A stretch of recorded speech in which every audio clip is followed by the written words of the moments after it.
Well, hey, all you cool cats and kittens. It's your pal Jen Lou on this wonderful Monday evening. How are we doing? Hey, y'all. I was waiting for you to do it. Well, I saw Molson Man and I had to do it. I know. How you doing, Mo? I'm good. Good, good, good, good, good, good. All right, let's Feeling see. a lot better. Good. I'm glad you're feeling a lot better. All right, let's see who we got in here. We got Dave G. Hello. Hey, Sam. Already said hi to you, Mo. Molson Man. Hello. Kimberly, hello. Cement Shoes, hello. How's everybody doing? Y'all excited for tonight? I don't know if excited is quite the right word, but looking forward to. I think we're finally going to be getting into like the real crux of the trial here. I think everything else thus far has been sort of like laying the groundwork because now we're going to hear from more law enforcement. Hey, Amelia. Law enforcement officers, not officials, officers. So that's what we got going on now. Let me oh, welcome, Okay. Kimberly. Welcome to the fall clip. The four. You got it, Mo. You got to do it like throaty and like you're questioning it because the question was that have you somebody said you've been there 4 times a year and this is what he says. Four? 4 times a year? Like, he's gotta, like, have a little gurgle in the back of your throat and sort of indignant that 4? Like, 4? I've not been there 4 times a year. That's ridiculous. Gotta be, All like, right, I'll work on it. uppity and snotty about it. 4? 4 times a year? Like, he's mad. Only time I will work on it then. Alright. Oh, let's see. What am I doing? Oh, yeah. Gonna Hey, find Lupe. Hey, Lupe, how you doing? Hmm.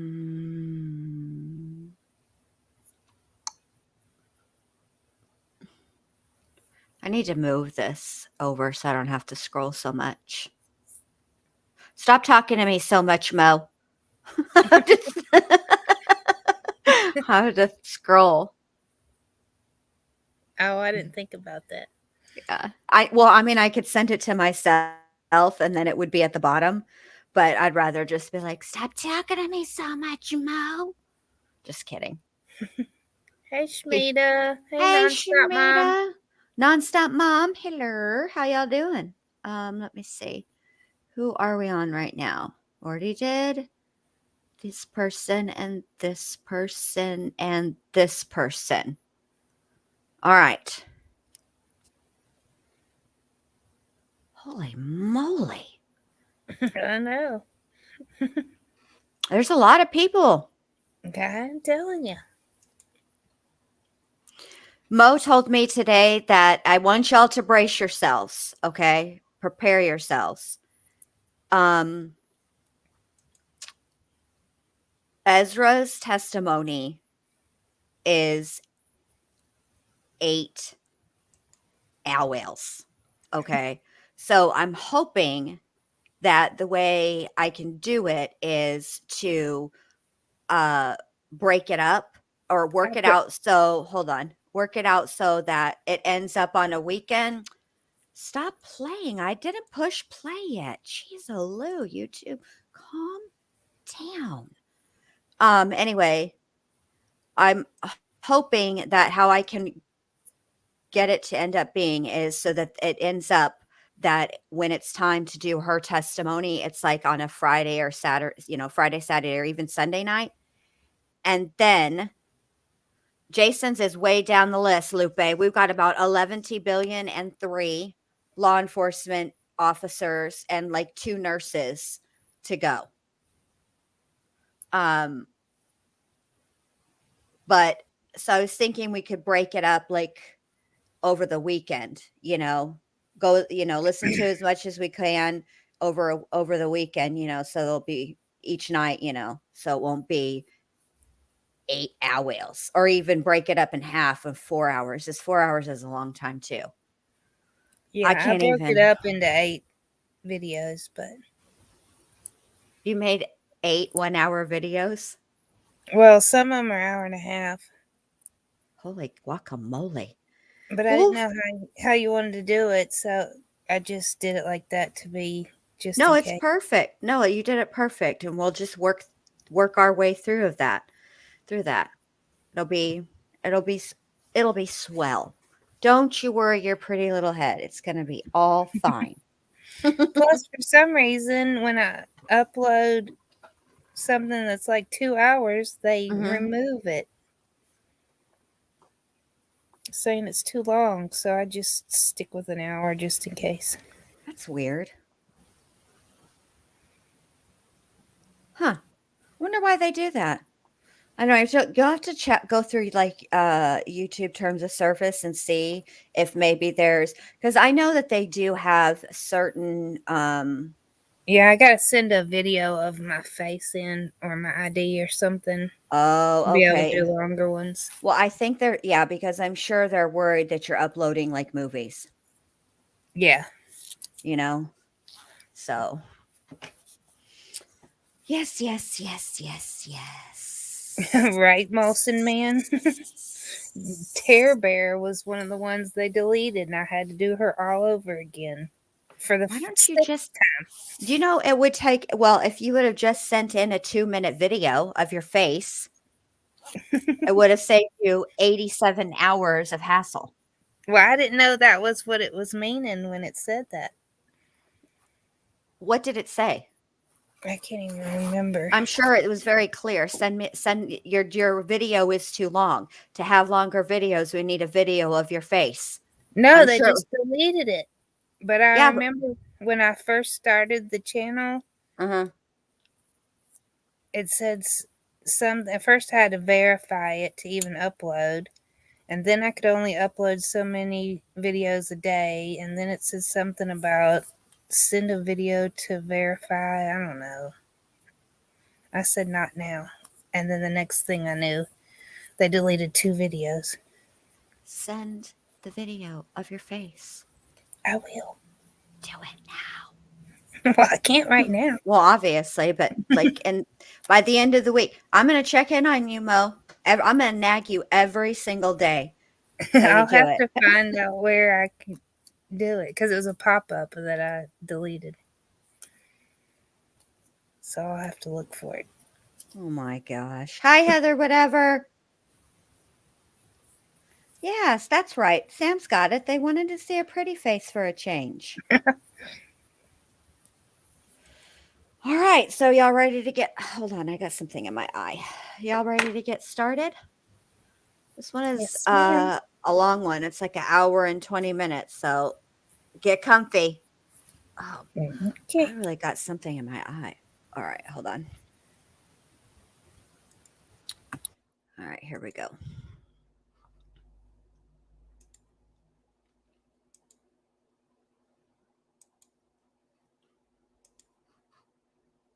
Please state and spell your first and last name for the court reporter, please. Joseph A. Wayne, Joseph. Last name Wayne, Wayne. Where do you work? I work for the city of Menominee As of what? as a firefighter, critical care paramedic. So both a firefighter and a paramedic? Correct. How long have you been there? Going on 5 years. Mr. Wayne, can you please state and spell your first and last name for the court reporter, please? Joseph A. Wayne, Joseph. Last name Wayne, Wayne. Where do you work? I work for the city of Menominee. As of what? Okay. I knew you were going to ask me this, Molson, because as soon as I saw it today, I was like, Molson's man is going to ask me about this. So let me tell you what I did. I watched the other 2 that are on Netflix because it's been a minute since I've seen the remake. I watched the one from 1974 I think I watched it last week. And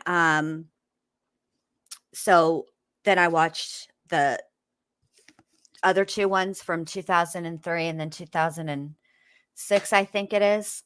I just finished the one right before I came live. I had just finished the one from 2006. And after I'm done with this live, I will be watching the one from 2022, right? It's 2022. And I was thinking, Molson, would you like to come up one night this week and we can like discuss it? Maybe like not a night. How about like Saturday afternoon or something like that before we do the hey Gwenty, before we do the trial testimony?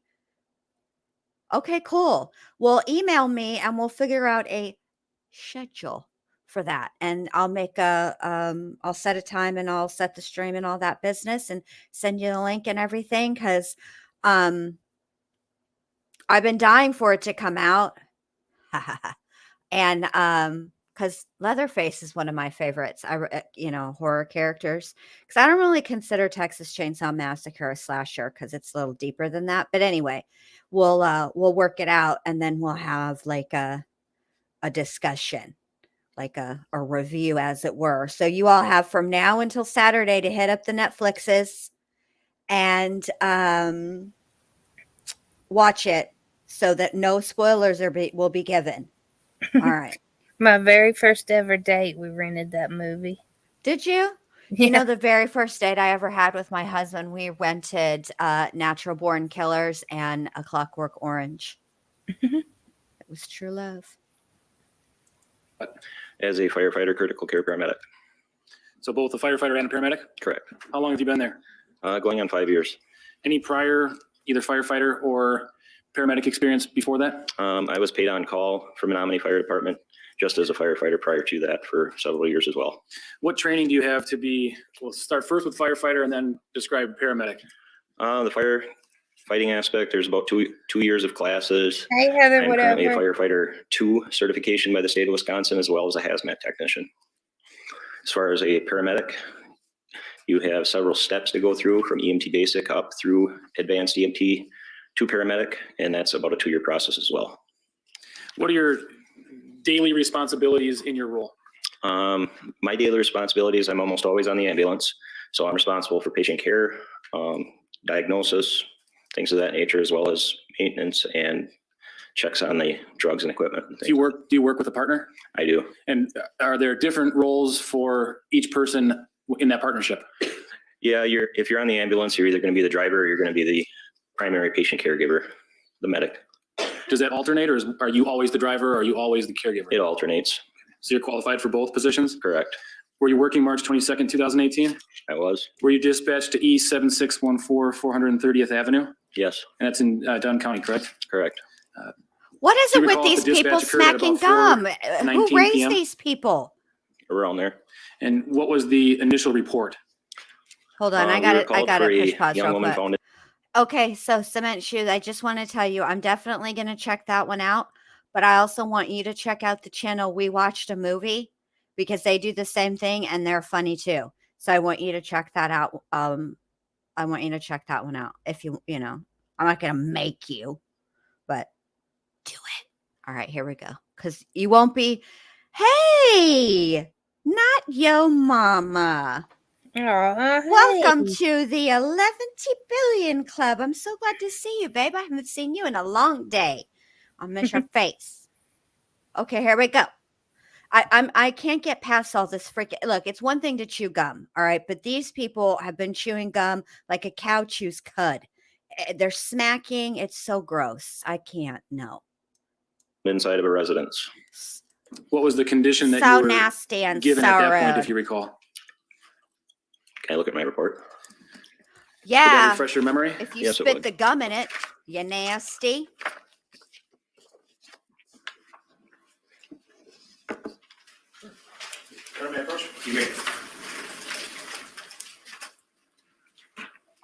Is that your report? Yes, this is my EMS report. Review that and see if there's something that refreshes your memory, please. We were dispatched. No, just review it yourself. Oh. Tell me when you're ready. I'm ready. Okay, I'll take that from you. Oh, okay. I'll read the whole thing then. Does that refresh your memory as to the initial information you had regarding? Yeah, The he is patient you were chomping responding for? too. Yes, it does. What information did you have? We were dispatched for a woman laying on the floor bleeding. Where were you coming from when you got that dispatch? Menominee Fire Station 1, 116 West Main Street. How far is it from there to the E7614 430th Avenue address that we talked about?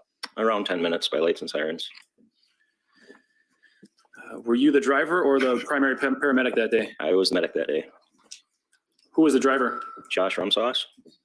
Is that ROMSOS? Correct.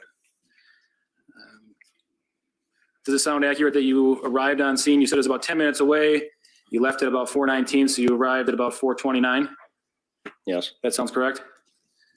I'm a smoker, Yes, nonstop yes. mom, Who was on scene and when you I arrived? chew gum, There were numerous sheriff's deputies on scene, the homeowner, as well as the patient. but Were you not allowed like to a enter the cow. residence? We were. Was there the patient that you attended to, where was that person located? She was in an entryway on the rear side of the house, She's seated in a chair? seated in a chair. Was she conscious? She was. Was she alert? She was alert, You kind of shook your head. Was it partially alert or fully alert? fully alert. Was she awake, She was. breathing? Correct. How would you describe her demeanor based on your observations?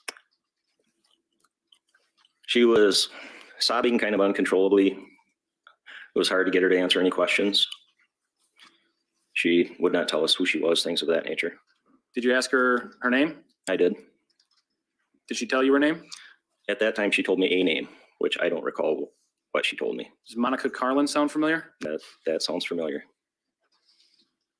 You said at that time she told you a name. Did you later determine she went by a different name? I did. Do you know what that name is? Ezra McCandless?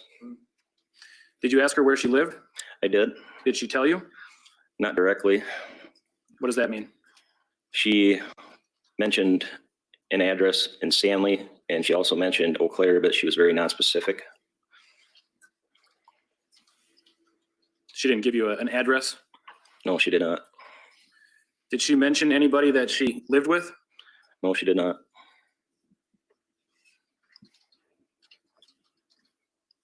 Did you ask about family?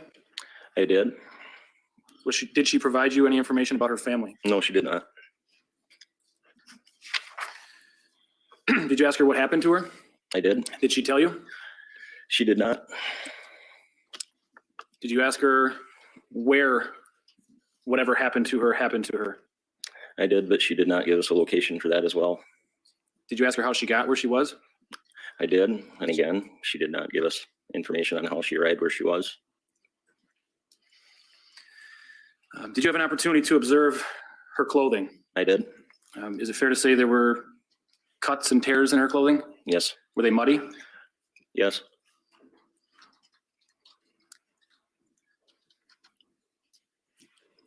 Did you notice any blood? I did. Where was that, if you recall? The patient had numerous scratches all over her body, and there was blood around her mouth and also randomly on her clothing. Was the blood dry or wet, if you know? Around her mouth appeared dry. Did you notice any, and what about elsewhere? She didn't have any active bleeding that would require any dressing per se. You could tell the scratches were fresh and cuts were fresh, but nothing that was an immediate life threat. In your line of work, I assume descriptions of injuries are important, is that right? Yes, there are. And you use the word scratches. Is that, in your line of work, is a scratch something different than, say, a laceration or a cut? A scratch to me in my line of work is something more superficial. Lacerations are generally through several layers of skin. Did you notice anything other than scratches on the defendant, or on the patient? She did appear to have some more organized scratches on one of her arms. What do you mean by that? It had appeared she had somehow scratched or cut a word into her arm. Do you recall what that word was? Boy. Were those scratches, again, just that, scratches? Yes. How would you describe a laceration? Laceration would be a wound that required some sort of dressing, something that's actively bleeding through several layers of skin. Did you see any lacerations on the patient? No, You said there was some dried blood near the patient's mouth. Did you observe any injuries? not that I recall. Nothing that was associated with that blood? No,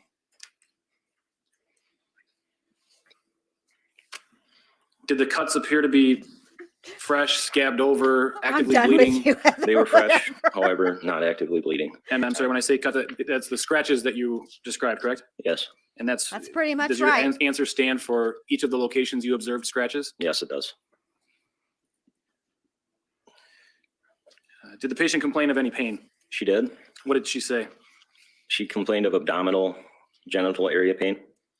Did she rank that pain for you? She did. What was the ranking? I believe it was an 8 out of 10. Whatever it says in my report. If you saw your report, would that refresh your memory? Will an Sure. 8 out of 10 get Said you yes? better meds? Yes. I'm just Can I asking approach for her? a friend. Science. Interesting, though. She turned down the Same meds. report, the second paragraph in your narrative section. Let me know when you get a chance Did they to review that. testify to that just now? Does that refresh your memory? Yep, she said Yeah. a 9 out of Did they 10. say that? Oops. What area? You're fired. Genital area.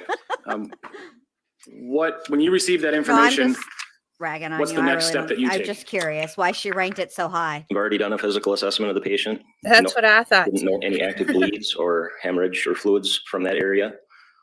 And in any kind of suspicious case, especially dealing with members of the opposite sex, Cement shoes Move that to they 66. are. Speculation, no foundation, 90702. Middle of the road. Yeah, they are Continue for to answer. reals. as far as any patient of that gender, we do not usually examine that area unless it requires dressing to stop active bleeding. so as a male paramedic, you're not going to examine that, the genital area of a female unless there's immediate attention needed. Is that That right? is correct. You said you looked and there was no blood or fluid that you could see coming through the clothing, correct? Correct. Would that include if there, I should step back, was there any appearance of having urinated in her pants? No, Did she complain of any neck pain? she did not. Did you observe any type of injuries on the patient's neck? I did not. Was the patient eventually taken to the hospital? She was.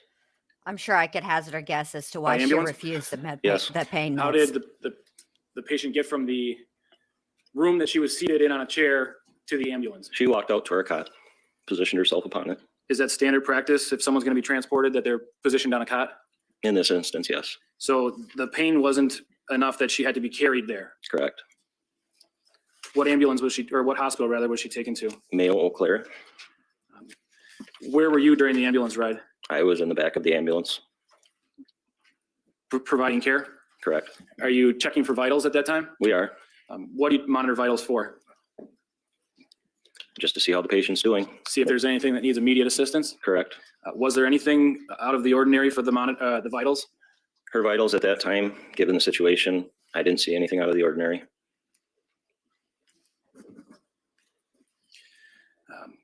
Was the patient administered any medications?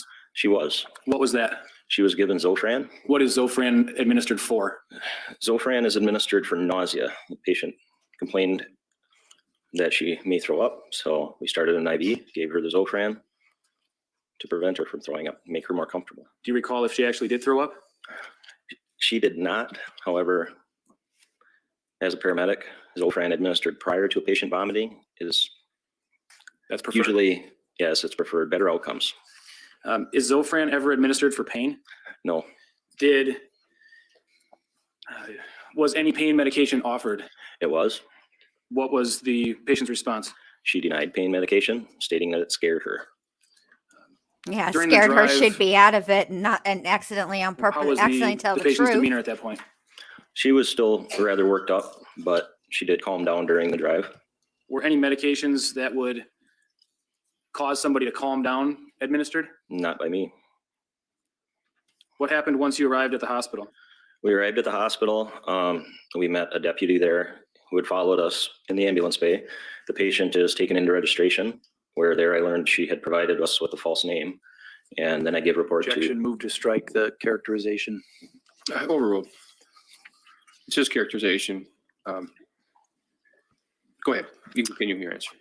So then the patient is taken into the waiting assigned ER room. I give report to either the doctor or nurse attending, and that ends my care of the patient. We complete the transfer of care. So the patient was turned over to the hospital as well as, in this case, possibly a deputy? The deputy was present. At any point, did she tell you that she was attacked? She did not. Did she tell you she was raped? She did not. Tell you she was sexually assaulted? No. Tell you that anybody else had cut her? No. Nothing further, thank you. Okay, cross-examination. You got to the scene about 10 minutes after the call, correct?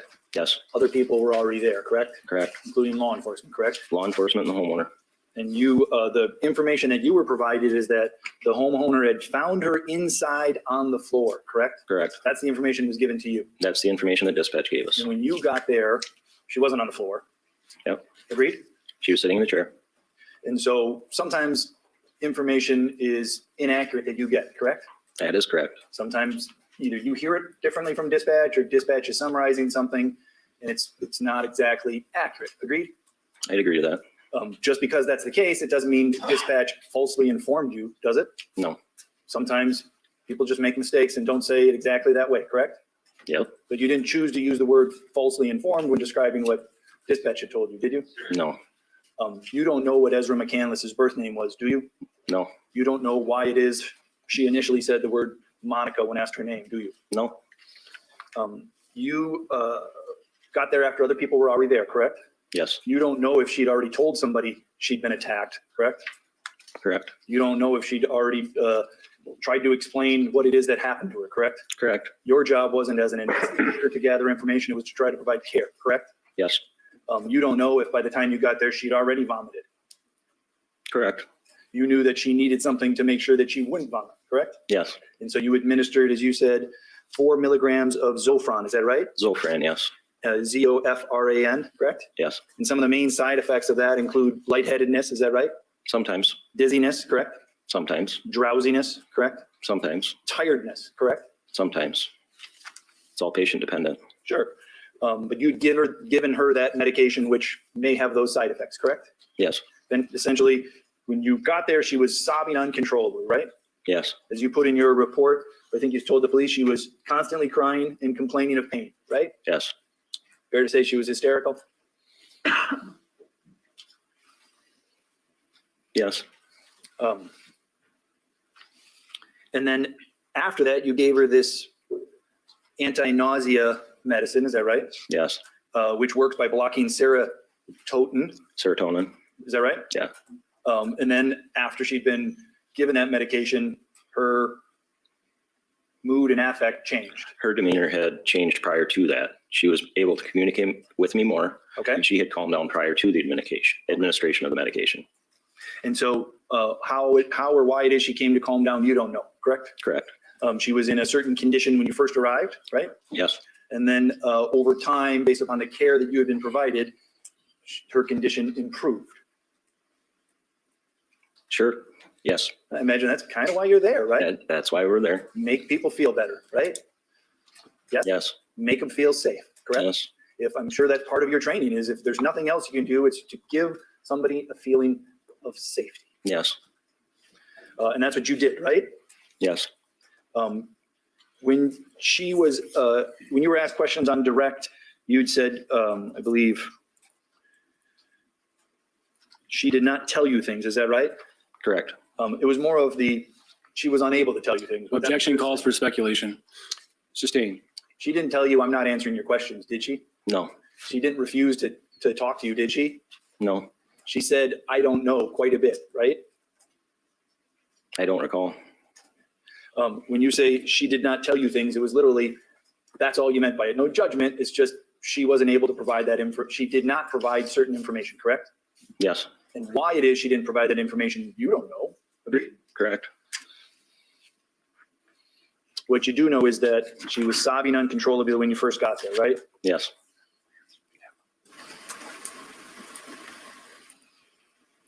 And as you put in your report, she had been very distressed in her demeanor during our time with her, correct? Yes. And as you put in your report, this state continued, correct? Yes.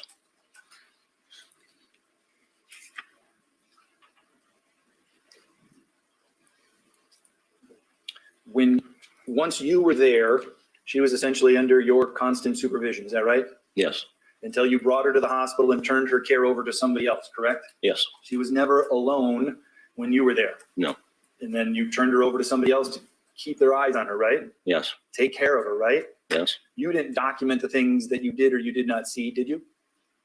no, You didn't take pictures of her face. no, You didn't take pictures of her neck. no, You didn't take pictures of her leg. no, You didn't take pictures of her groin area. no, You didn't take any pictures at all, agreed?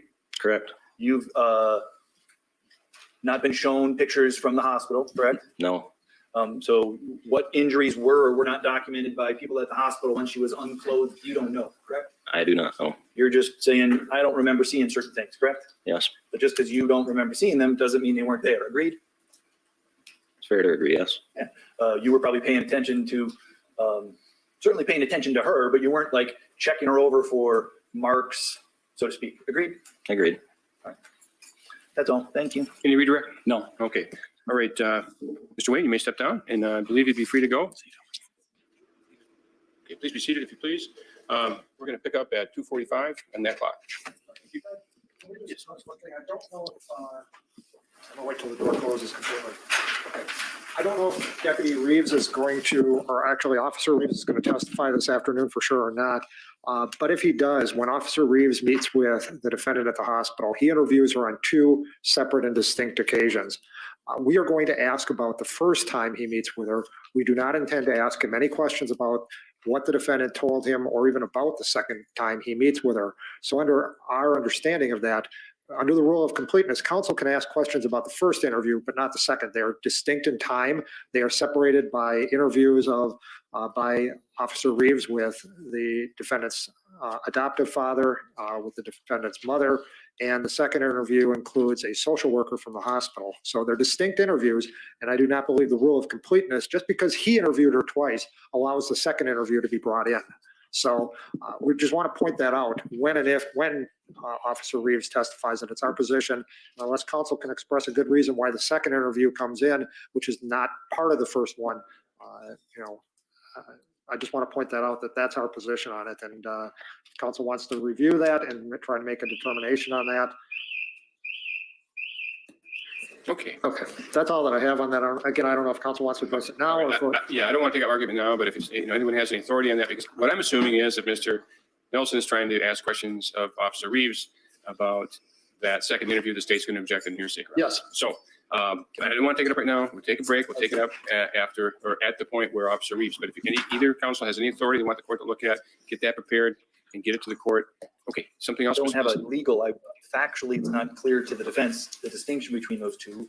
And so it might be better if you take up Mr. Reeves tomorrow or in between, before Mr. Reeves testifies, I have the ability to sit down either with the state or Mr. Reeves to go through the transcript. I appreciate their position.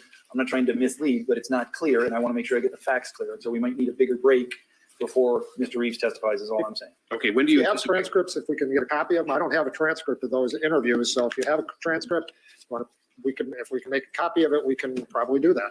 Okay, do you have a copy? I'm not asking, I want to sit down with Mr. Reeves or sit down with the state, show them what I have. I'm not just giving copies of my file to anybody right now. Well, okay, so I just want to say that there's a factual thing and we just need some time to sort that out. And I'd like to have the opportunity to do that before they call him. well, okay. And when does the state anticipate calling Officer Reeves? We were thinking he was going to testify this afternoon at some point in time, but we wanted to listen to the first interview for sure, and potentially the second one if, so that he's familiar with those interviews before he testifies. So. All right.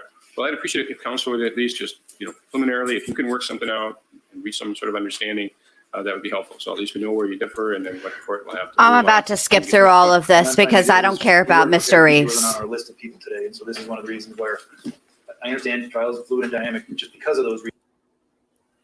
Either a voir dire of the witness to determine which statement the detective division.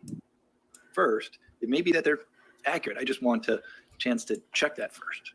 Because I don't necessarily concede that what was said in one interview or not, because we might be talking about different recordings. We might be talking about the same one. All right. So at this point then, let's, you ready for the jury? Yes. Okay, let's bring the jury in. They stand whenever the jury comes in, Tell babe. us your name, please, and spell your last name for the court reporter. My name is Olivia Earl, E-R-L. How are you employed, ma'am? I work for the City of Eau Claire Police Department. And what is your current position with the Eau Claire Police Department? I'm currently assigned to the Detective Division. And how long have you been assigned to the Detective Division? I started January 1st. Of this year? Yes, As of March 22nd of last year, were you employed with the Eau Claire Police Department? yes, I was. And in what capacity were you working for the Eau Claire Police Department as of March 22nd of last year? I was a patrol officer. How long have you been employed by the Eau Claire Police Department? Approximately 4 years. And do you have any law enforcement experience prior to that? No, Now, on March 22nd of 2018, were you assigned by your dispatch to assist in the investigation that we're here for today? yes, I was. What was your initial assignment in that matter? I was asked to assist Officer Reeves in checking some locations for Alex Woodworth. And where was the first place you went to try and find Mr. Woodworth? We had gone to 511 Cameron Street, his residence. And when you got to 511 Cameron Street, did you meet with anybody? Yes, Who did you meet with? Officer Reeves and I had met with his roommate. Do you recall which roommate it was? I don't recall who. But one of his roommates. Yes, And at that point in time, did you try to find out if Alex Woodworth was there? yes. And do you recall around what time of day this was? It was sometime in the later afternoon. And at that point in time, what information did you obtain about Alex's, whether he was present at that apartment or not? The roommate indicated that he was not there. Did you check? We did not search the residence. Did you go anywhere from there to try and find Alex Woodworth? Yes, Where did you go next? we went to Racy's, which is his place of employment. And when you got to Racy's, was Alex Woodworth there? No, What did you do then? I then ended up checking the Joint, which is a bar on Water Street, and we had been told he frequented that location. And when you went to the Joint, did you find him there? No. What did you do next? Officer Reeves asked that I check out on Cameron Street into Eau Claire County for a Chevy Impala. And you understood the Chevy Impala was a vehicle that the defendant operated or drove? Yes, And did you go up Cameron Street? yes. Did you find that Chevy Impala? No. What did you do then? I then returned to his residence to check to see if he had returned. And when you returned to his residence, what did you observe? I found that the house was dark, and when I knocked on the door, no one answered. What did you do then? I then ended up going back to Mayo Hospital to help Officer Reeves. And when you went back to Mayo Hospital, were you assigned to collect evidence? Yes, And what evidence were you assigned to collect? I was provided a SANE kit, a blood kit associated with the SANE kit, as well as clothing of McCandless. Let's start with the SANE kit. Can you describe what the SANE kit, what does it look like, what you got? A SANE kit is a white box about that large that was already sealed by the SANE nurse when I arrived. And you were gesturing with your hands. It looks like you were gesturing something about maybe a foot long by maybe about 4 or 5 inches wide. Is that about right? About that, yes. All right. And did you receive that from the nurse? I don't recall if I received it directly from the nurse or from Officer Reeves, who was Okay. there with the nurse. And when you received it, can you describe what condition that kit was in? The kit had already been sealed by the SANE nurse when I received it. And seals intact when you received it? Yes, All right. What did you do with that same kit at that point? I took it with me in my squad and drove to the Eau Claire Police Department where I packaged it into evidence. You received a number of other items at the same time? Yes, So let's talk about each one of those items. You said you also received a blood kit that is associated with the same kit? yes. Can you describe that blood kit, please? It's about a 3 or 4 inch by 5 inch styrofoam box that was already sealed by the SANE nurse. So you anticipated my next question. Were the seals intact when you received it? Yes, it was. And did you keep that with the same kit with you at that point? Yes, All right. You said you also received the defendant's clothing. Is that correct? yes. All right. How was that clothing just out in the open? I mean, was it just a pile of clothes, or was it packaged in some way?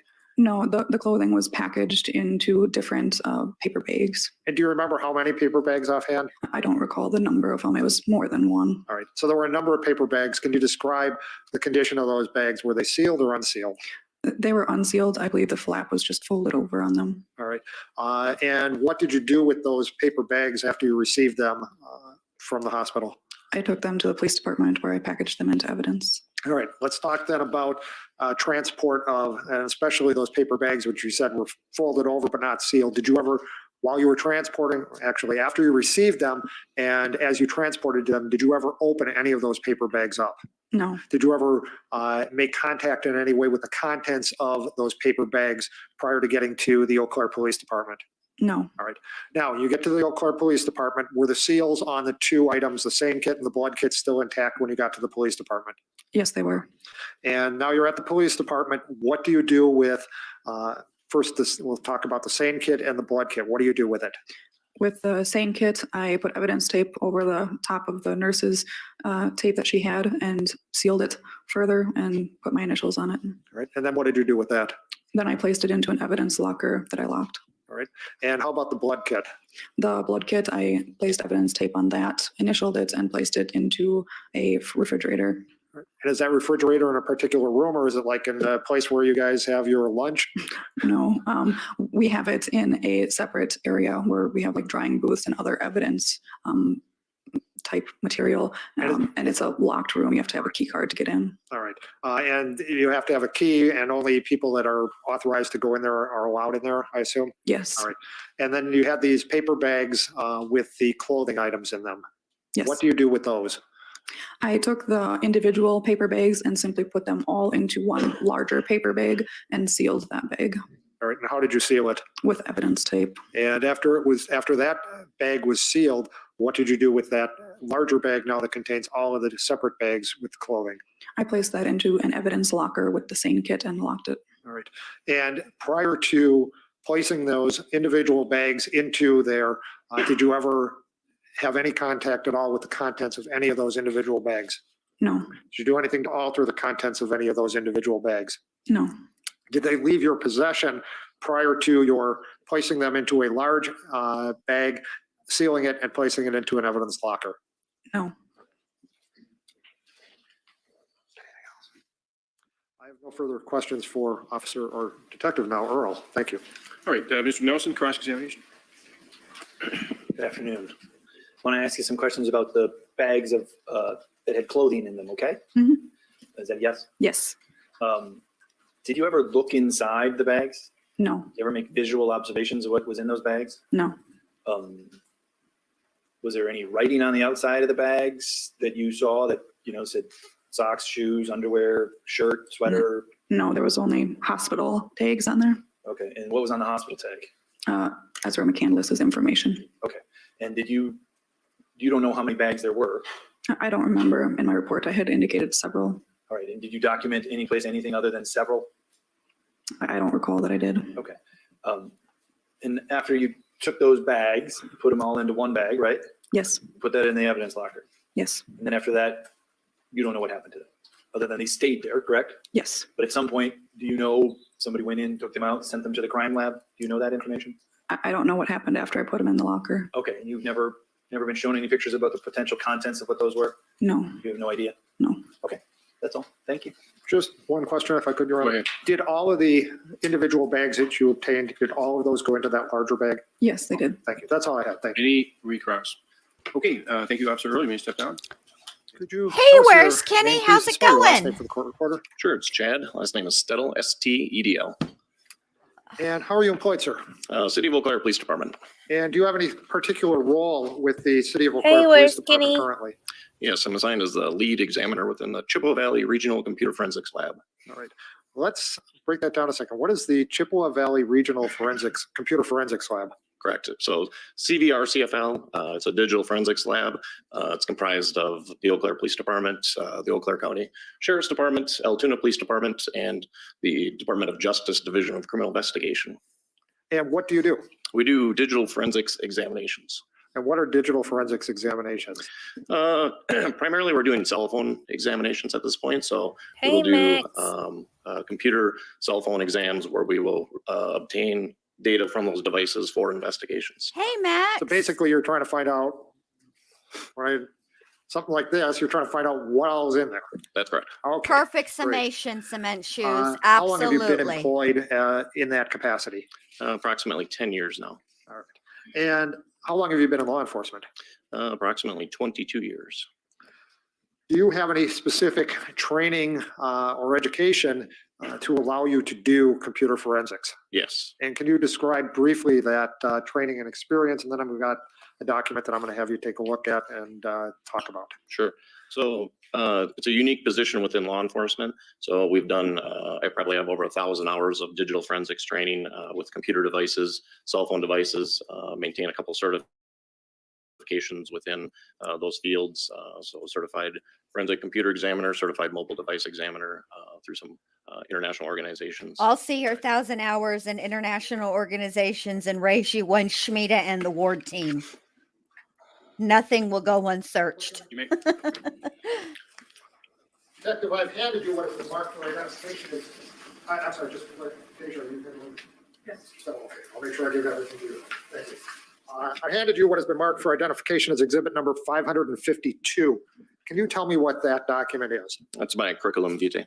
And does that summarize your training and your experience in the area of computer forensics? Yes, And I think it also summarizes your certifications. that's correct. All right. And if you turn to, it will be the third page of that document. Could you tell us what your current certifications are as it relates to digital forensics? Sure. As I mentioned, certified forensic computer examination or examiner. It's through the International Association of Computer Investigative Specialists, called IASIS. That same group, IASIS, also has a certified mobile device examiner. So that's that certification also. And then Celebrite, which is one of the tools that we utilize within our lab for cell phone examinations. There's also certifications on their product also. So it's Celebrite certified physical analyst and Celebrite certified logical operator. You give us all your electronic We're gonna probably devices talk and a little Schmieda while and from the now ward about team. Physical Hold analyst on, let me and push pause on this logical because I operator. need to, I want everybody to hear me. Look, I'm just going to say this. You give us your devices, all your electronics, your computer, your phone, your tablet, all the things, and the ward team will find out who you had a crush on in junior high in 2.5 hours. That's true. We will. But just concentrating on the certifications, is there anything you have to do to get any of these certifications? Yeah, a lot of background training goes into it in advance, and then there's examinations, both practical and written exams that are involved.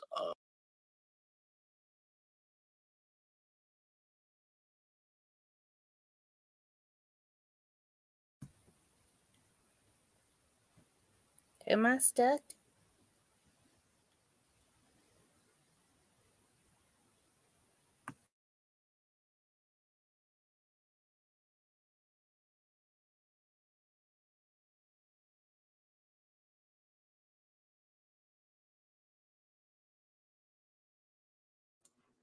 So we were just discussing that, Max, and it's like 8 hours of testimony, and I don't know where in the defense when they put, when they do their defense, when the defense puts their witnesses on, I don't know where on the list she is, but I'm going to tell you right now, we're nowhere close because the prosecution has like 11 billion more to go.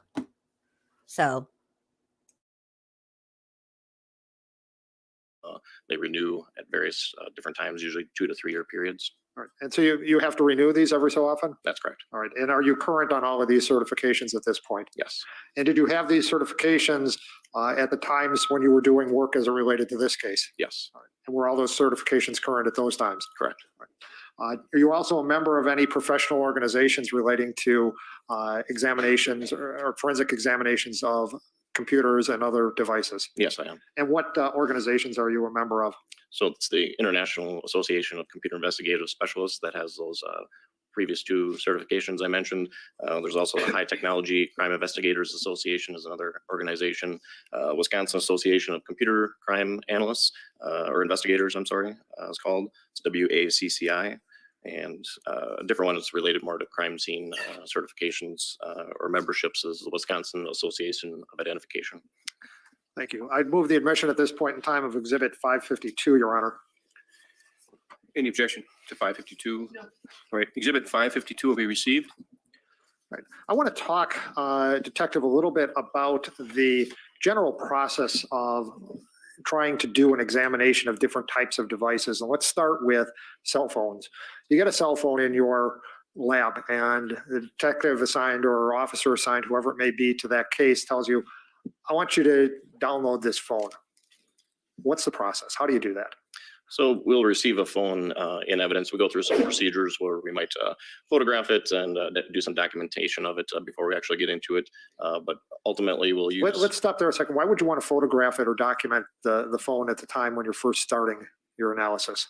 We'll document the condition it comes to us in, and we can also note if there's any identifying serial numbers or model numbers and things like that that could be on the exterior of the phone. Thank you. Continue on then with next thing after you photographed it or documented it. What's the next thing you do? So we'll often use, as I mentioned, Celebrite is one of our tools within the laboratory that we'll use. And that device is capable of connecting to a cell phone and extracting the data from it. So we'll utilize a product like that to get the data, and then we can process the data using software programs. Right.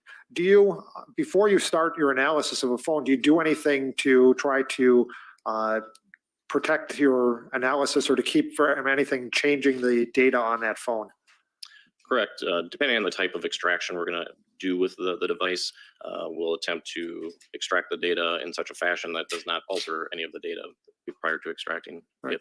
Do you also, with a cell phone, do you do something to keep that phone from being communicated with by something outside of your control? Correct. We'll take measures. Some of it's referred to as fair. I remember to unmute. Okay, hold on. I want to answer this question. Where'd it go? I can't remember who asked how long the trial was, but the trial started on October 15th, 2019, and she was convicted on November 1st, 2019. So like 2 weeks, a little more than 2 weeks. Well, yeah, right about 2 weeks. But you have to remember that the trial is 8 hours a day. So we're only, doing like 2 hours a day. We're going to be here a while. I don't know. I don't know how we're going to make it through all this. Faraday, which is Faraday, that prevents any communication through cellular means or Wi-Fi, Bluetooth. It'll block that communication to it. Commonly also, we can place them into airplane mode or remove SIM cards. Any way we can remove any communication or connection to the device. Why do you do that? Just to make sure nothing is altered with the phone. Are there ways that an individual who may want to alter the phone can do it, even if they're not right there where you're working on that phone? That's correct. And how do they do that? There's various programs that can be used. iPhones, the Find My iPhone app, for example, can be used to access or send a remote wipe command to a device, for example. And when you talk about a wipe command, what would that do? It'd delete all of the data in the And phone. if that happened, would you be able to obtain any data from that phone? Most likely not. So now you've protected the phone, you've kept it away from being contacted, you've attached it to Celebrite. Is Celebrite both a hardware and a software device? That's correct. All right. So you connect it up to the hardware portion of it. What does the software then do? So once we've extracted the data from the cell phone, then we can utilize software programs that will take all of that data that was extracted and it'll put it back into more of a readable format for us to view the various artifacts within there. Now, are there different levels of people's abilities to extract data from phones? Correct. All right. So if you have somebody, I imagine it sounds like it's, you can connect it up to there and probably push a couple buttons and extract the contents of the phone. It's possible to do that with some phones. Other devices involve a little bit more involved processes in order to get this data. If you do it in a really simplistic fashion, because you don't have all the training that you do, and you do that kind of stuff, are you going to alter the contents of the phone or alter the contents of the extraction by doing it in a really simplistic, maybe not as advanced way as you could do it? Correct. Anytime you're accessing a device like this, you're going to be changing the data within it. So, okay. Is it going to, if you just extract the data real simply, are you going to alter that data necessarily? if we're doing it in a simple level, which is referred to as a logical extraction, the phone data can, the processes can be noted within that phone, but the data itself that we're extracting will be I sound. don't think we You need may not get all the 15 information that minutes maybe you of could get, his. but the data will be sound. That's correct. All right, great. You don't think what, So Mo? once you've connected the phone to Celebrite I don't know. process, Then what we'll do is obtain. He's like not testifying to any of the actual stuff or personal what? correct, yes. I don't know, but And all once he's it was doing is received by talking you, did you about what he follow the can do. procedures that we? Now, in addition to information that was directly on the iPod, were you also able to obtain information? Like it's not. Or is it something that someone had just made a movie of themselves? Commercially produced. And do you recall what the name of that movie was? It was Big Fish. Oh, Big Fish was a good movie. And you said there was an SD card as well? That's correct. All right. Now, let's talk about the laptop itself. Did you obtain an image of that laptop itself? Yes, All right. And that's the hard drive on the laptop. that's correct. May I approach, Your Honor? You may. Showing you what has been marked for identification as exhibit number 249. Can you tell me what that item is? It's a flash drive of a report that I generated from that after processing that laptop. All right. And there are initials and Phew, peers on I'm both glad the you fast envelope and on forwarded. the flash drive Took him that itself. long to say what he can do. Well, he wasn't really talking about what he Those could do. initials He's are- talking those about are what he All did right. do. Did you compare the data that was on this flash drive that is 'Cause- marked as hold on. exhibit 249? Because there's not like she didn't have a whole lot of. I mean, she had an iPod for Pete's sake. What can you do? There's like nothing on that you know really obtained from an iPod, other than movies and music, right? I don't even know what an iPod does. Yeah, she got on Instagram and texted and all that stuff on her iPod. Wait a minute. She texted through like Instagram. You mean like direct messages, PMs, that kind of stuff, or actual text messages? I think it was through Instagram. So then PMs. Right. Right. So that's not texting. So not text messages. So she could have social media and that's it. I don't know well- exactly how they work either. Because I mean, nobody's used an iPod since what, 2010? I didn't even know they looked like a little cell phone. Neither. Well, I've seen a few of them, but that was, yeah, I don't. So you have to be okay. So basically, what she had is a device that only worked on Wi-Fi. I get it. She liked, yeah. Okay, I get it now. All right. With the data that you had gotten when you did the image of that hard drive, From the report, correct, yes. and were they the same? Yes. Move the admission again with the same understanding as the previous exhibit of exhibit 249. Any objection? No. Okay. Exhibit 249 will be received again without getting to the actual contents, but that the exhibit will be received. Hey, And- Le Chat Noir. Detective, did you also do an analysis of the SD card as well? Yes, I did. And you followed the same procedures that we Yep. discussed? Correct. All right. And we're not going to, at this point, move any, or actually mark or have, or move the admission of anything relating to that particular drive. We'll explain with other witnesses later. Did you also examine the a 4 gigabyte flash drive? Yes, And that was another item that you received as part of this process? that's correct. And did you follow the same procedure that we've discussed to obtain an image of that? Yes. And when you did that, were you able to determine when the last activity on that flash drive was? Yes, I did. And approximately when was that? The flash drive, if I recall, it had been about a year prior, I think, to this incident. All right. And but you followed the same procedure with that? That's correct.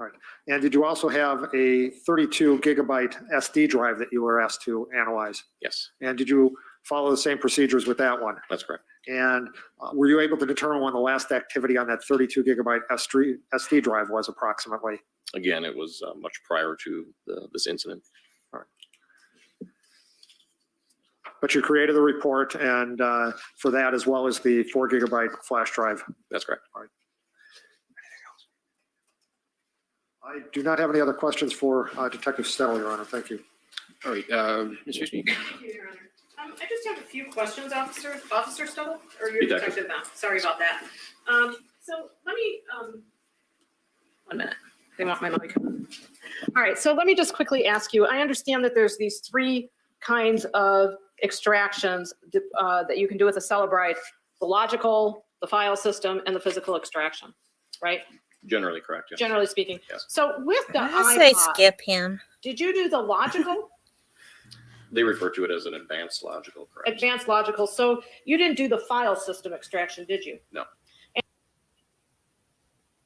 It sounds like he just says what he did and he doesn't go over any of it. Right. I'm getting that. I'm trying to figure out. I think this is what we're going to do. I'm probably just going to cut this one short tonight. And what I'll do is tomorrow I'll watch the trial testimony, and then I will so I know what's on there. And then what I will do is pick I'll give you guys a synopsis of everybody that I don't show. And then we'll listen to the important parts of the trial. That's what I think we're going to do. Just end it early tonight. But I mean, as far as watching it, we can still be in here, chat and stuff. I just won't play any more trial footage for tonight.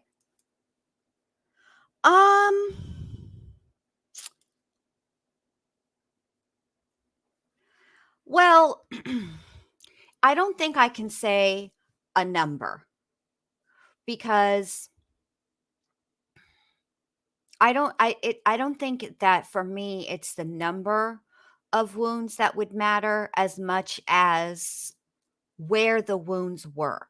So I would picture something that was self-defense. Once you were able to get a weapon, right, out of somebody, take it from the assailant, or you reached for something and found a weapon, like say a pair of scissors or something. I would think that all of the wounds would be concentrated in a general area. You know what I'm saying? Where you could reach. I wouldn't think that they would be all over. So I'm not going to say like a number would convince me, but I think more looking at where the stab wounds were versus, as I think that, like, hey, Allie79, I think that, it doesn't make sense for you to be defending yourself and stabbing somebody all over their body. Because if you think about it, if you're fighting, they're fighting as well. So I don't know. I don't think a number. Yeah, I would think just enough. Like, look, let's think about this logically. Let's take horror movies, for example, because we all know those are based on reality, right? Every time there's a horror movie and the person is being attacked and you see them reaching, can they just make their middle finger reach a little further? Finally, they get the screwdriver, right? Or the scissors. It's usually one or two, most of the time one, and the bad guy or villain or whatever stops what they're doing, and then the person runs. Not runs well or runs far, because typically they trip and fall at least 3 to 4 times on their way out. But you see what I'm saying? Like, that makes more sense to me. Yes, nonstop, Mom. She does describe that. Yeah, here, let me highlight this one. Yes, she does describe that. But let's think about this from just a no emotion, totally rational, scientific. Okay. We see Ezra. Ezra looks like she weighs what? 115. So I was going to say somewhere between 110 and 120. There you go. 115.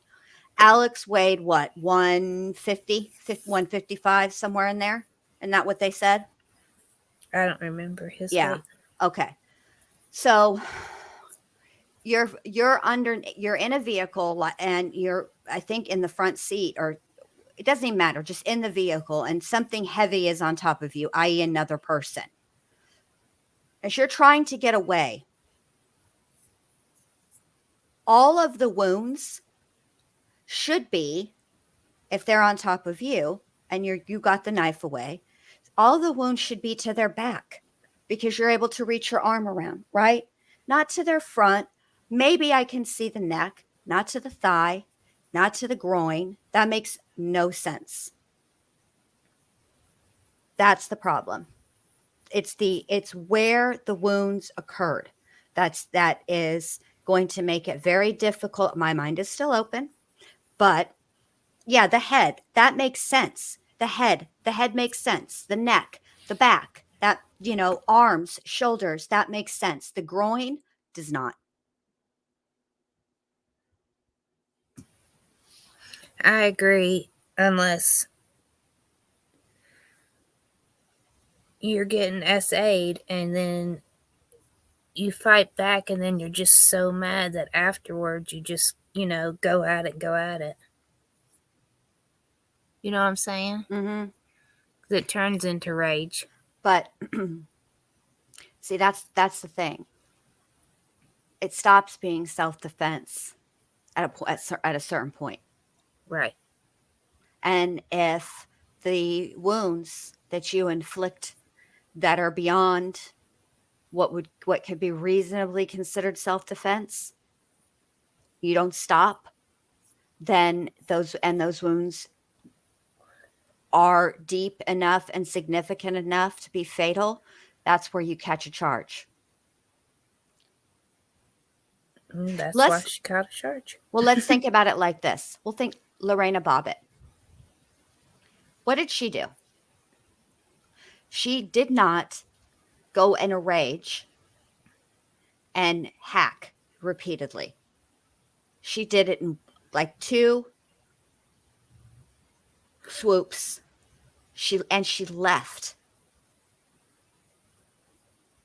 And she claims she was also I don't want to use the word claim because there is evidence that he was abusive to her. But her testimony is that all she wanted to do was to stop him. And she did. She didn't go and continue to stab him repeatedly or remove any other appendages. Nonstop, Mom. Yes, he did only have one of those. Yeah, but what I'm saying is she didn't do anything else. She didn't fly into she didn't realize that the somewhat like the threat was over because obviously and continue to injure him. She stopped. Right. And that's the difference. That's the difference. And go ahead. Sorry, go ahead. No, go ahead. The fireman that was just on, Mm-hmm. I'm surprised. I didn't think they were going to play the dash cam. They don't play it until after she testifies.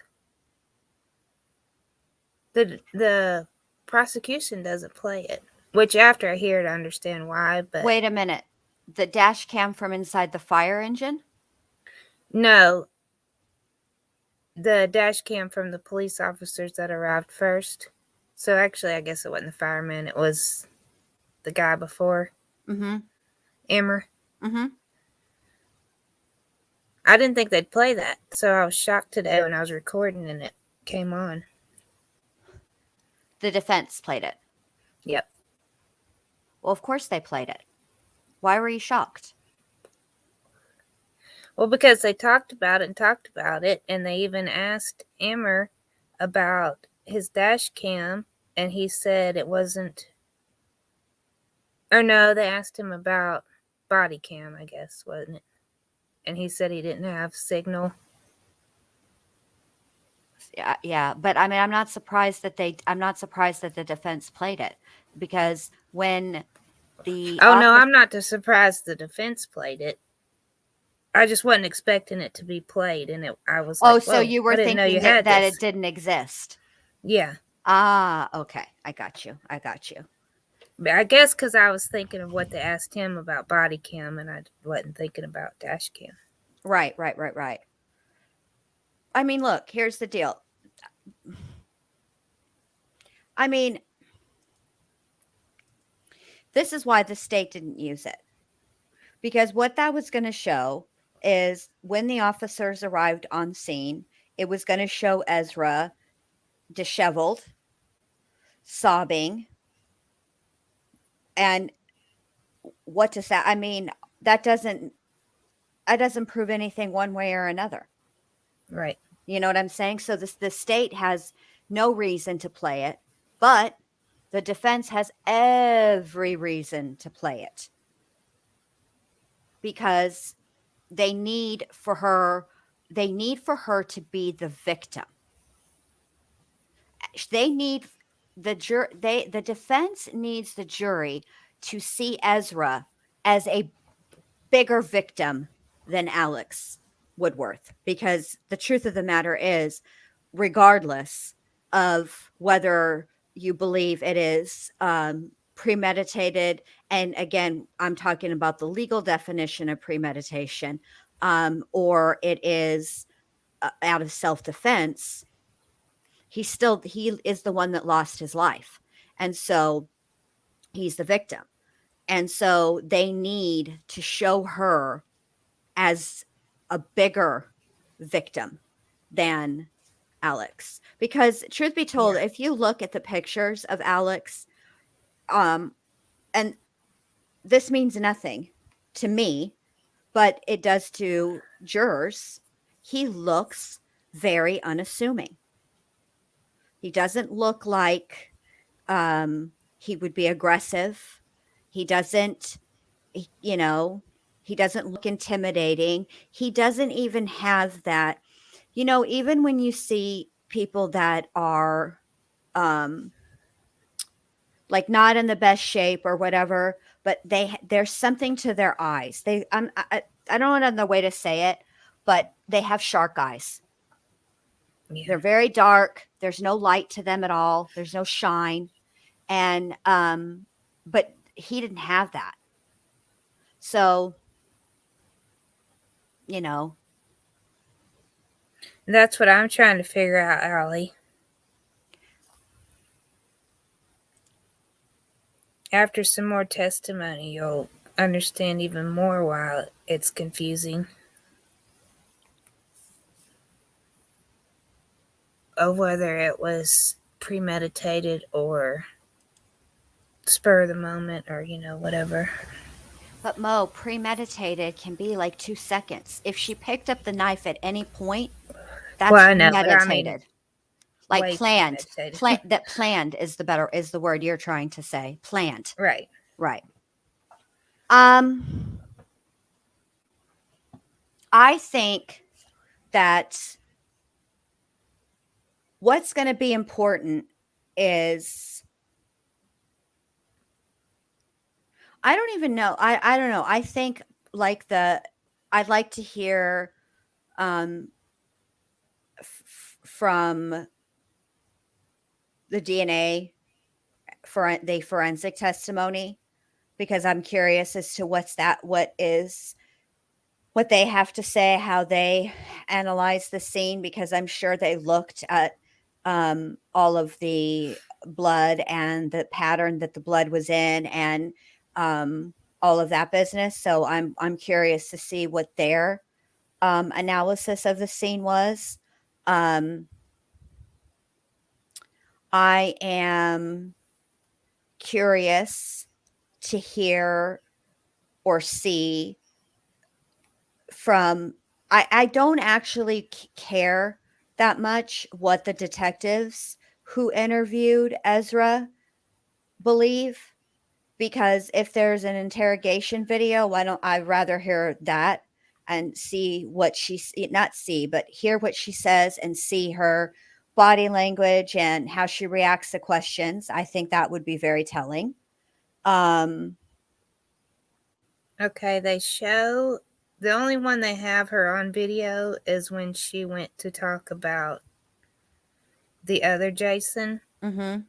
Because when they interviewed her in the hospital, obviously they didn't have video, which I guess they could have body cams, but they only had audio. Yeah. But it's very good.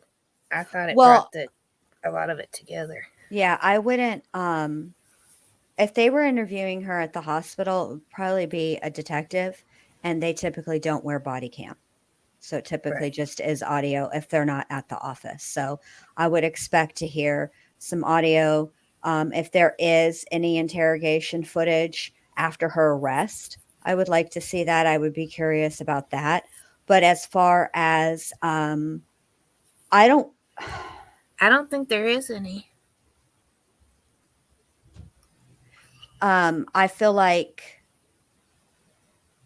I don't really want to hear the only people that I would base a lot of faith and an opinion on is like crime scene techs, blood spatter analysis, DNA experts, that kind of stuff, because they're dealing with science, and science is science, and it's not based on emotion. So it's not somebody's interpretation of the way somebody said something. Do you know what I mean? It's just straight.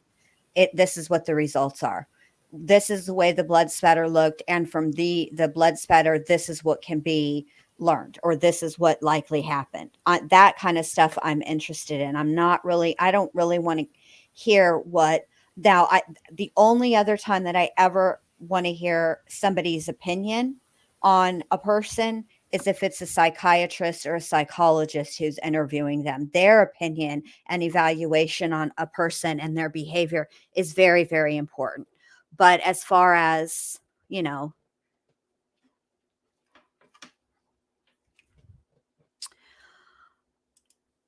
I think cement shoes, how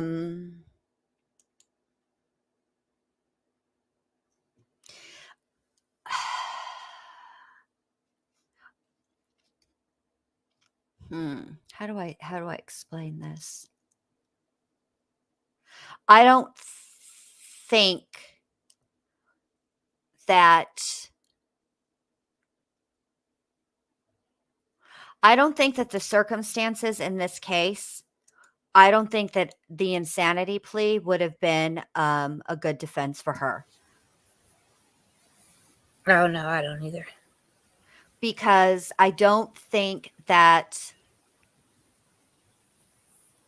it would be different if, for example, she was transgender and she was living her life as a female to male. Okay. And she, like the Tina Brandon story, if it were a situation like that, and she were being attacked like Tina Brandon was before she was actually murdered, and that had occurred, I don't even think then they would have it would have been an insanity defense. I think it would have been straight um, self-defense. Insanity defenses are really, really difficult to mount. They're very, very rarely successful. I think they would have had a better chance. Oh, temporary Yeah, insanity. See, temporary insanity. that's I don't even think that's I think that's why they're using the PTSD over that. well, yeah, I mean, again, it's very similar. Her defense is very similar to the Eileen Wuornos defense.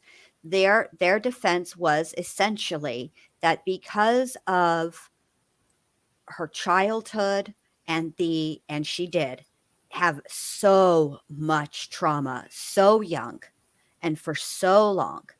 Her whole life was traumatic. Okay. And then Richard Mallory was an SO, and that their defense for her was essentially that she did have PTSD. She had all kinds of stuff, right? And so after Richard Mallory, their contention was straight self-defense. the other victims, the other men were that they said something and did something maybe unintentionally that triggered that response and took her back to the fight or flight and the trauma she suffered as a child into her teenage years, into her adult years, and she snapped. And that's what they were really they were establishing for Eileen Wuornos. But as you can see, the jury didn't buy it. They are very difficult, very, very difficult to mount. Very, very difficult. Yeah, he was from here. He was from Clearwater. Was a pawn shop owner or something like that. So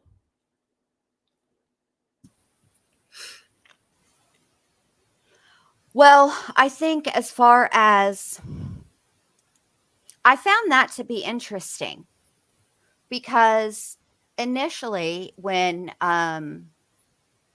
she was asked through the 911 operator, she didn't know, but she knew her age. And then when she was asked again, she gave her birth name, which is Monica Kay. Yeah, that's on the Carlin. dash cam. Mm-hmm. And so that's interesting to me that she I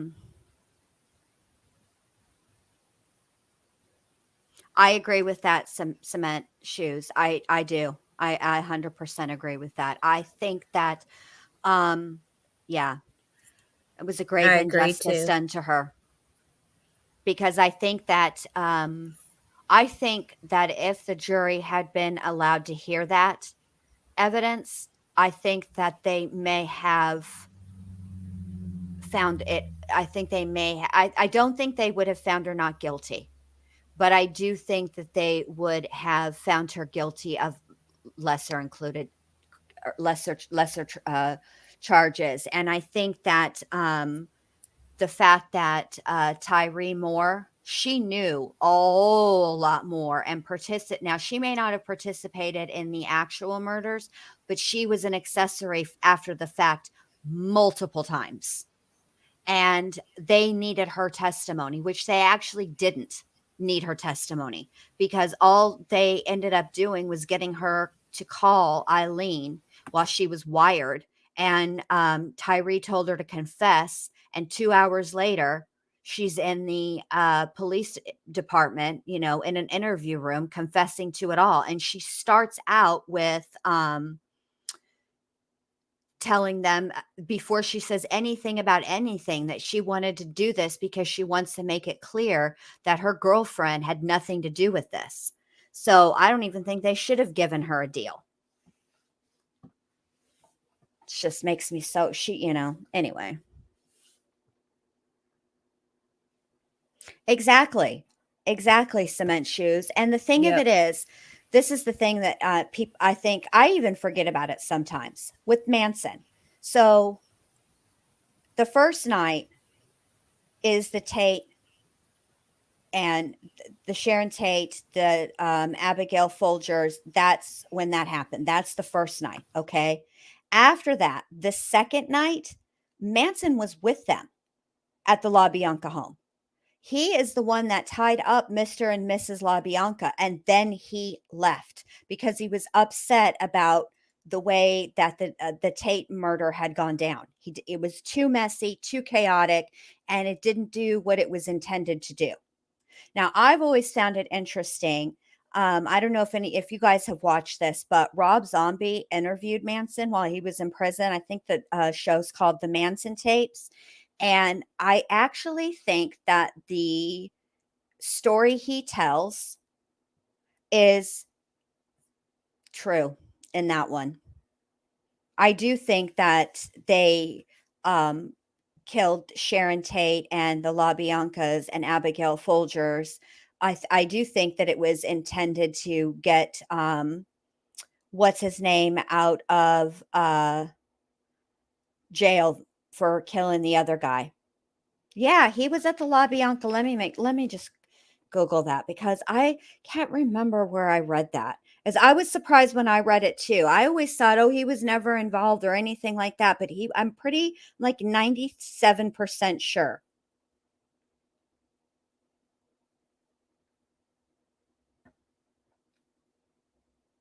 Oh, hold on. Oh my God, Jen, come on. Hey, Coolest Reviews. Hey, Coolest Reviews.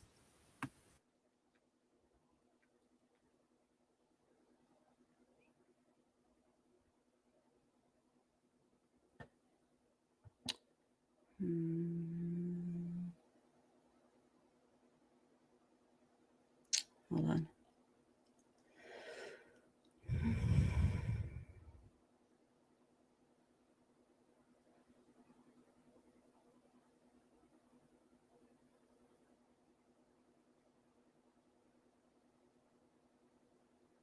Yeah, the following night, the 4 killers from the previous night, as well as Manson, Leslie Van Houten, Steve Clem Grogan, committed 2 more murders, with Manson allegedly saying he would show them how to do it.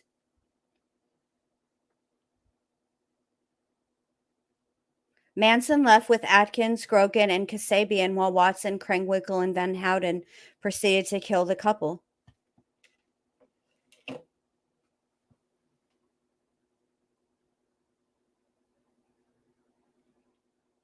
Yes, that's who it is. Cement Shoes, Bobby Boussalet.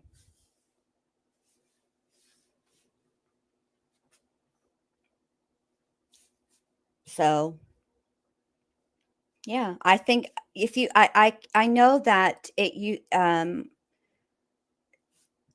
Manson tapes were initially on Reels, and after I watched it the first time, I tried to find it again on Reels, but they don't have like their on demand isn't. It's not good. They don't keep all the things, you know what I'm saying? But I'm sure. Hold on, let me Google it. Let me hit up the Googles. Hold on. Because it's really good. It's a really good program. It really goes into a lot of detail. And of course, it's, with Manson talking, but it's really good. Of course, it doesn't say how to watch it. No, not the lost tapes. Why don't you ever...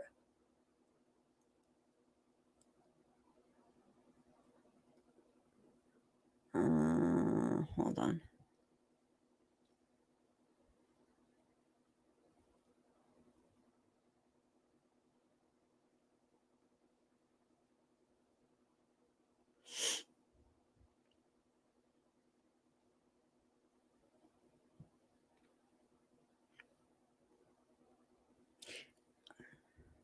And what's his name? Zach Baggin?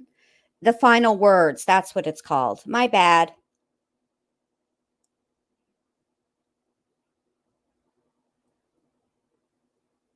Yeah. Zach Baggins, Baggins, or however you say his name, he has the TV that was in Manson's cell in his museum. So He did some awesome artwork. Because I watched a lockup and they were filming where he was, which obviously they didn't film him, but they brought out his artwork that he did with like toilet paper and Manson? Yeah. Oh, okay. Well, do you remember any of it? He did all kinds of stuff, like owls and... Let me see if I can find it. All kinds of stuff like owls and... I don't remember. You know my memory. I just remember it was really cool. I feel like I remember Manson being a fan of spiders. Oh, yeah, it was spiders. Let me Owl, look, see if I... spiders, same thing. No. I mean, I'm sure he did do... Not... My God. Oh, it was crows. Sorry. Yeah, he made spiders out of toilet paper and scorpions out of toilet paper. Oh, wow. Huh. He made spiders out of human hair. I mean, I believe it. I mean, look, here's the deal. The homeboy had like a lot of time on his hands. And what else is there to do in prison besides being, creative and being creative in many, many different ways? Because, Yeah, um, it's really good stuff. I mean, the spider he made out of human hair is wild. oh, I'm sure. Oh, yeah, it's really good. I see it. I've seen it. I'm looking at it right now. I just have always been fascinated by Manson because I find the fact that I can understand why some of the girls were fascinated with him because he was the antithesis of everything they were brought up knowing. Okay. But then there were a few of the girls that had it rough like he did. And I just don't see how they didn't see him for the hustler that he was. I understand why the good girls didn't because they were naive and inexperienced. But there was a couple of girls in his family that should have. I don't understand how they didn't see him coming a mile away. And so I don't believe that they were under any type of I don't think they were under any illusion as to who and what he really was, and they were just like on board with it. I do think that I do think that most of the girls, by and large, were under some sort of spell, but you should Coolest Reviews. I'd love it. I'd love to see. Yeah, Cement Shoes, email it to me. I'll absolutely. I always like checking that kind of stuff out. I mean, Charles Manson fascinates me in that way, but as far as, I mean, he didn't actually do anything. You know what I mean? So he's not an actual serial killer. Like there's a difference between getting somebody to do something and doing it yourself. Those are two different mindsets and different psychopathies operating there, in my opinion. And I'm not licensed to treat or diagnose. This is just for entertainment purposes. But I mean, it does seem like they're two different personality types and, ways of thinking. But getting somebody to do something to commit murder versus actually getting your hands dirty and committing the murder yourself. So it takes a different type of person. And I think that, let's be honest, it wasn't terribly clever, his shtick. What did he really do? He had a bunch of girls who did whatever it was that he said. And it's not that difficult to reason out that you use the women to control the men. I mean, every cult, that's pretty much the basis. With Heaven's Gate's a little bit different because that they were abstaining from all the things, but Waco, the Branch Davidians, David Koresh controlled the men by using the women.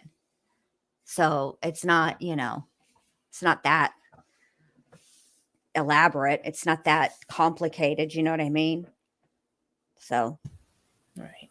it's just different when you actually are the person who is doing it, which Ted Bundy doesn't. I know a lot of people think that Ted Bundy was this, he's been portrayed as smart and charming and good looking. And the truth of the matter is he is none of those things. I agree. Hearing him speak, he's not incredibly funny. not incredibly charming. There isn't anything about him that is interesting, really. But the one that fascinates me, I think, the most is Kemper, because Kemper looks like the person your mom told you not to get in a car with. And yet all these girls did. He's a big guy. He is oafish, for lack of a better word.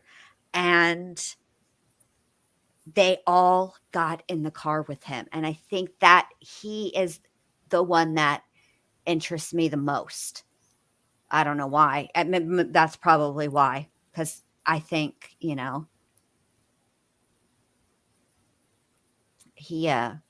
Kemper is up there with, he's the one that's the most fascinating to me.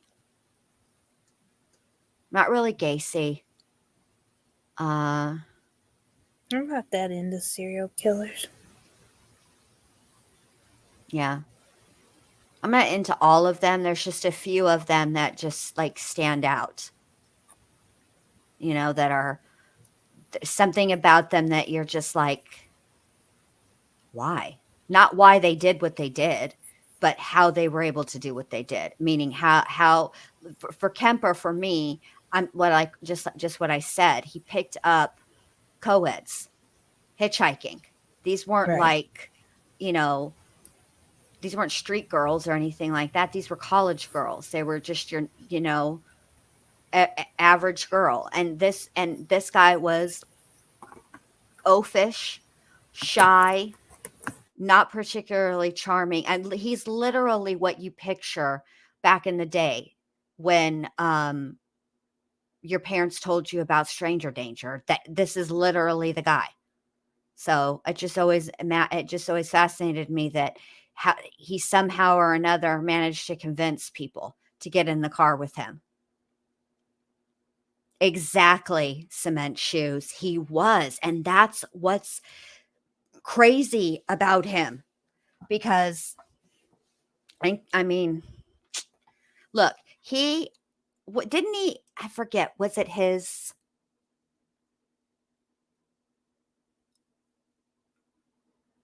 who did he murder as a kid, as a teen?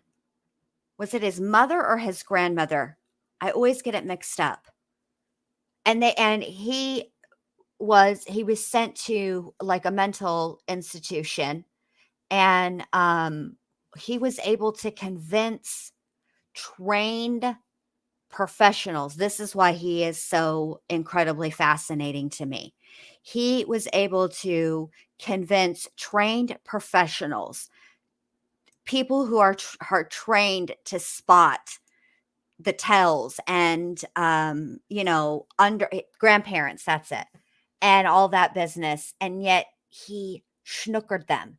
And that to me is just like, you just, I don't know, just crazy to me.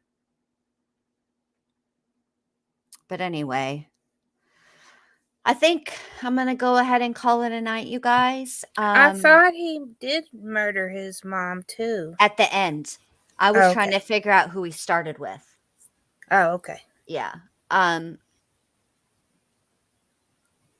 forgot what I was saying. Oh, I think what I'm going to do is I'm going to end this tonight. And then what I will do tomorrow night is I'm going to go live at the same time. And while, tomorrow during the day, I will listen to the next trial testimony and I'll take notes for you guys. And then whatever is the most pertinent testimony we'll listen to and discuss live. And then because Mo has been wonderful to upload all of it to her channel, and if you guys want more than the synopsis or is there some detail that you want to check or whatever, then I will keep her I have her channel and her channel link in the description of all the lives on this case, and you guys can just go sub to her for sure. Make sure you turn on your notifications, and then you guys can watch it in its entirety. That because if we keep going the way we're going, we're not going to finish this trial until next year.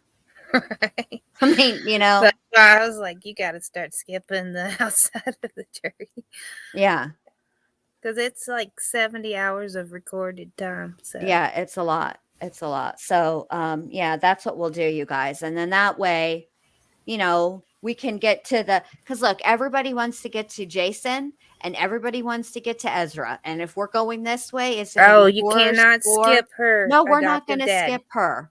We're not, no, No, we're her, not. no, I her know. adoptive father. I know we're not going to, I'm talking about the pertinent ones, but I know, but those are the two that everybody thinks about off the top of their heads. So what I'm saying is if we keep going this way, it's going to be 2 years before we get to hear from Jason or Ezra. So, all right, you guys. So thanks, Mo, for coming up. Thank you guys in chat. Welcome to the new members, and I will see y'all tomorrow. Okay, Bye. bye. Bye. Good night, you guys.